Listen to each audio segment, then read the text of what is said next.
Sanjay Thakkar landmark group के head हमारे साथ हैं, चेयरमैन और फाउंडर।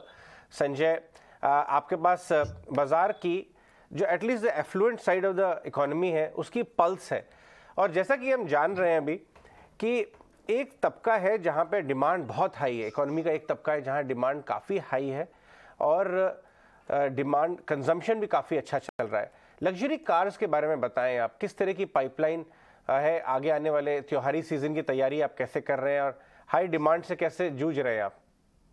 अब पहले ये समझे कि भारत में लोग क्या खरीद रहे थे और क्या आज खरीद रहे हैं।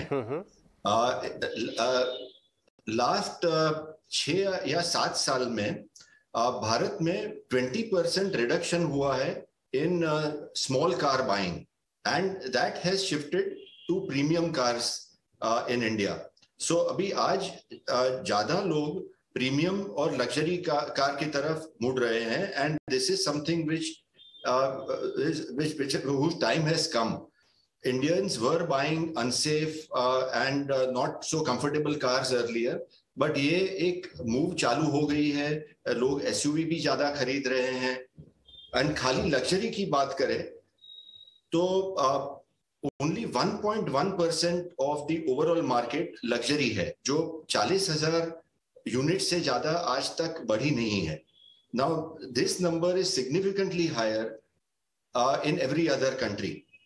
So अगर देश को बढ़ना है और बढ़ेगा और देश हमारा आगे जाएगा तो हमें इससे काफी ज्यादा नंबर बेचने हैं। एक एग्जाम्पल के तौर पे इंडिया में 4 मिलियन गाड़ियां बिकेगी इस साल, अमेरिका में 17 मिलियन है, चाइना में 27 मिलियन है। नाउ आज से करीबन 20 साल पहले चाइना की मार्केट इंडिया से छोटी थी। नाउ हमें अगर ये 4 मिलियन से 8-10 मिलियन पे जाना है तो काफी गाड़ियां बिकेगी, काफी लग्जरी कार्स बिकेंगी, and this is an aspirational product. This is something whose time has come. India को अगर आगे जाना है तो ये तो होना ही है। अभी आप ये कह रहे हैं कि इस साल 4 मिलियन गाड़ियां बिकेंगी, ये पेस जो है आगे और कितनी स्पीड से बढ़ेगा? क्योंकि अभी हमने पिछले 1-1.5 साल तो कोविड से जूझ रहे थे ना, तो वो तो सब लोगों को पता ही है, उसमें बचत ज़्यादा थी, खर्च कम था, लेकिन अब खर्च स्पीड से होगा और बचत शायद थोड़ा पीछे हट जाए, तो ये तो स्पीड बहुत तेजी से बढ़ेगा फिर तो। आपकी बात सही है। इंडिया में कार ओनरशिप सिर्फ 2% है। Only 2% of the people own cars. Now this is amongst the lowest in even emerging markets, and this is something which is going to increase rapidly, ऐसा हम मान रहे हैं। and ये growth कई decades तक चलेगी, ऐसा हमारा अंदाज है। so ये एक शुरुआत है, एक मेंटल ब्लॉक हमारा क्रॉस हो गया है लग्जरी की तरफ भी। एक मैं कई लोगों को बोलता हूं कि there is what we call the YOLO effect, means के यू ओनली लिव वंस।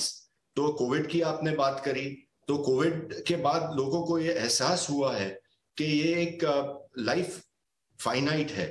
सो आप पैसा सेव करो, उसके बदले आप उसको अपने पैशन के लिए, अपनी लग्जरी नीड्स के लिए अगर स्पेंड करोगे तो ये कोई खराब बात नहीं है। So this is something which has changed after COVID, and जिसका फायदा इंडस्ट्री को कई सालों तक होगा। और संजय, क्योंकि एक जो ईटी के रिपोर्ट में एक फैक्ट जो रिपोर्ट कोट किया गया है वो बहुत इंटरेस्टिंग और एक्साइटिंग भी है कि जितनी भी सुपर लग्जरी कार्स हैं, लगभग 2.5 करोड़ से ज़्यादा वाली कार्स हैं, वो इस साल तक यानी हर कैलेंडर ईयर में डबल हो जाएंगी। ये एक मेगा ट्रेंड जो बनेगा, यानी 600-650 व्हीकल्स आपको सुपर लग्जरी कार्स के बिकते हुए दिखाई देंगे, 2 से 2.5 करोड़।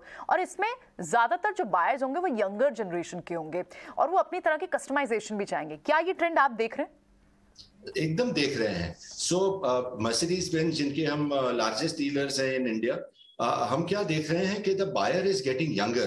पहले जो मिड 40s के हमारे एवरेज बायर्स थे वो अभी मिड 30s पे आ गए हैं। एंड जो विद इन आवर ब्रांड जो कंट्रीब्यूशन है तो वो 1 करोड़ से ज्यादा रुपीस की गाड़ी के तरफ ज्यादा जा रहा है. The waiting period for vehicles which are more expensive is even larger. अगर आप आज के दिन पे देखो तो कई हफ्तों से लेकर के कई क्वार्टर्स तक हमारा वेटिंग लिस्ट चल रहा है. And this is something which we are seeing, that there is a systemic shift in the way people are buying cars. Their behavioral pattern has clearly changed.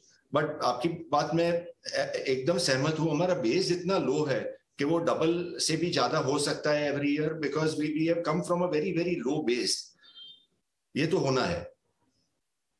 Alright, absolutely. बहुत बहुत शुक्रिया संजय जी आज समय देने के लिए और ये सारे फैक्ट्स हमारे व्यूअर्स के साथ शेयर करने के लिए. बहुत बहुत शुक्रिया. मैं एक मिनट एक बात संजय जी से पूछना चाहूँगा जाने देने से पहले, क्योंकि कारों की बहुत बात हो रही है, लग्जरी कारों की बहुत बात हो रही है, पोर्शे की IPO आने वाली है. संजय जी जाने देने से पहले ये बताते जाइए कि मर्सिडीज का आपका फेवरेट मॉडल कौन सा है? आप तो जो चाहे चला सकते हैं, लेकिन आप कौन सा चलाना एंजॉय करते हैं?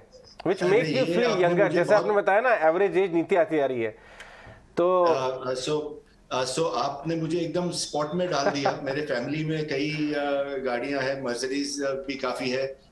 मेरा सन जो है वो AMG वर्जन मर्सिडीज के चलाता है. मेरे पास एक GLE है.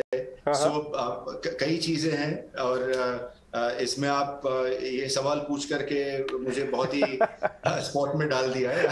I would let it pass. कोई बात नहीं. ये देखिए AMG ने तो वाकई गेम चेंज कर दिया है. आउट स्टेशन जाने के लिए एक दूसरी गाड़ी है, सिटी में चलाने के लिए एक और है, कई है. तो ये सारे सॉल्यूशंस प्रोवाइड करते हैं लैंडमार्क. और क्योंकि हमारा जो टारगेट ऑडियंस है, आप समझ सकते हैं, ट्विटर पे भी देखिए मर्सिडीज और BMW स्पेशली ऑप्शन ट्रेडर्स आजकल खूब डालने लगे.